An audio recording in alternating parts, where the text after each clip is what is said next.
Hi, welcome back to Nutrition Bites. Today we're going to be talking about eating styles and how they influence your food choices.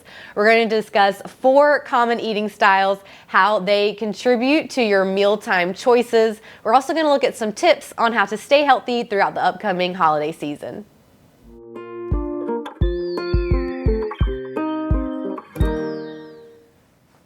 So what is an eating style? Also known as eating habits, this is a repetitive behavior that drives your food choices in response to social and cultural influences.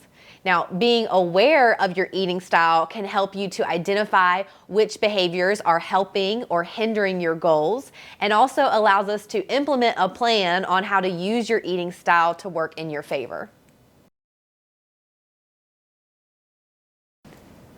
Grazers tend to eat frequently throughout the day, and while they may be consuming smaller portions, that frequent grazing can cause us to sometimes consume more calories than we need, especially if we're reaching for those higher fat or higher sugar foods.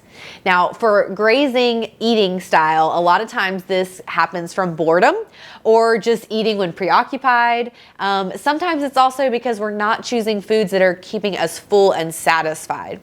So some tips for those with a grazing eating style. One is to be aware of choosing foods that are high in protein and high in fiber. These are going to stick with you and help keep you fuller for longer. Another tip is to be really mindful of that boredom eating. And if you are bored and are wanting food, wanting to graze on something nearby, try getting up and changing your environment or doing something else that you enjoy. Going for a walk, calling up a friend or family member, or getting engaged in another activity. Lastly, for grazers, keep in mind that we want to keep food separate from other activities. So avoid distractions while eating. Really try to carve out that special time for meals outside of other activities.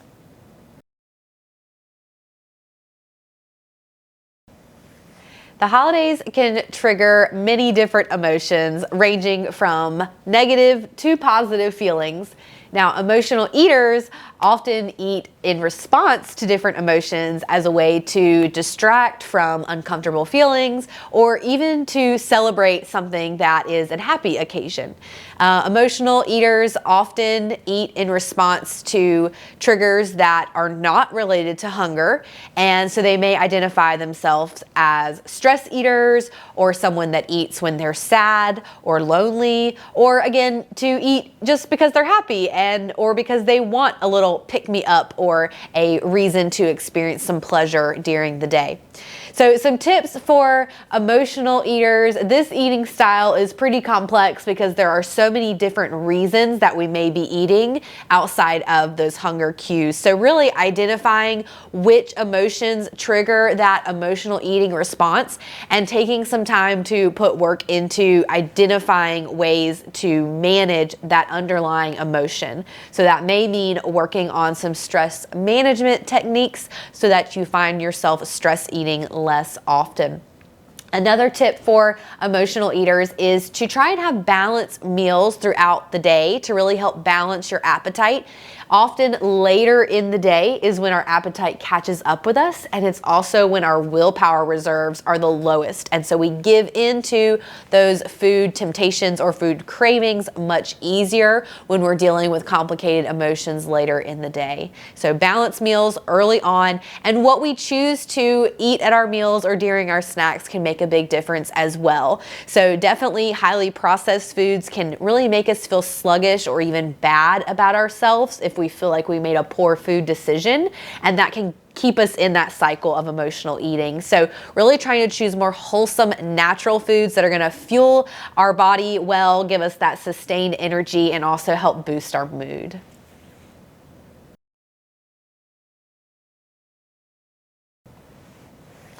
Can you think of a time when you were so busy that you forgot to eat throughout the day? Forgetful eaters often go such long periods of time without eating that when they do finally sit down to a meal, they are overly hungry and tend to eat really quickly and tend to overeat.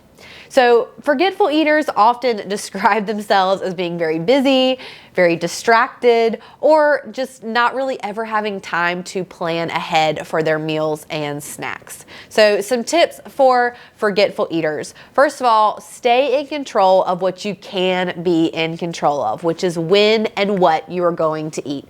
Starting off your day right with a balanced breakfast is a great way to set the tone for the rest of the day. And in the morning, you're less likely to run into barriers that otherwise might come up throughout a busy day. So we can't always control our schedule, but we can at least start off with breakfast. And then if we plan ahead for meals and snacks, we're more likely to be successful versus having to make those decisions in the moment throughout a busy day. So some people prefer to plan ahead for their week. Others take a few moments the night before to really plan out meals and snacks for the next day. Either way, that routine is really helpful for those of us that sometimes forget to eat. Lastly, if you are a really forgetful eater, set an alarm on your phone or computer and really aim to have meals every 4 to 5 hours with snacks in between as needed.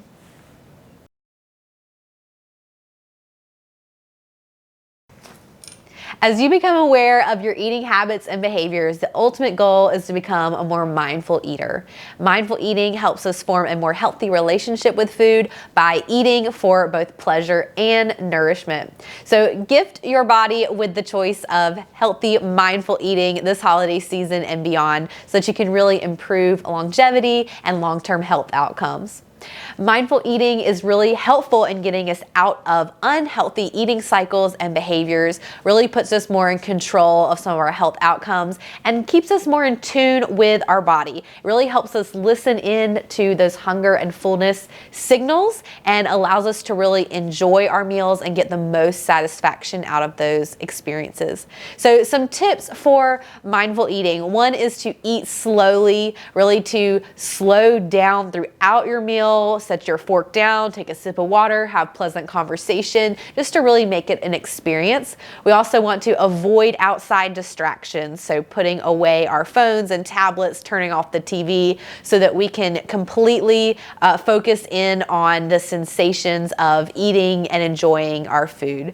Last thing with mindful eating, again, we just want to be really aware. It's eating with complete awareness is the key to mindful eating. And so we really want to be able to slow down, pay attention to our food, and savor each and every bite. Can you relate to any of these eating styles? If so, I hope these tips were helpful. And a few more things to keep in mind as we go into this busy holiday season. These are a few tips that are helpful for any eating style. One is to drink plenty of water, really try to stay hydrated. Another is to make time for yourself, especially as the pressure of the holidays comes on. Remember that it's okay to say no, and we really want to prioritize things like sticking to a schedule and getting enough sleep, fitting exercise in where you can so you can make physical activity fun and social, but that is really going to help reduce some of the stress around this time of year. And lastly, one of the most important tips for food choices across any eating style is to plan ahead. So if you can plan ahead dishes that you're going to prepare, plan ahead for what you're going to do with leftovers. Can you freeze some? Can you gift them away? Just a plan is always going to help us be more successful and helps us align our food choices with our overall health goals. So thank you so much for watching. I hope you'll join me next time for another Nutrition Bites, and happy holidays.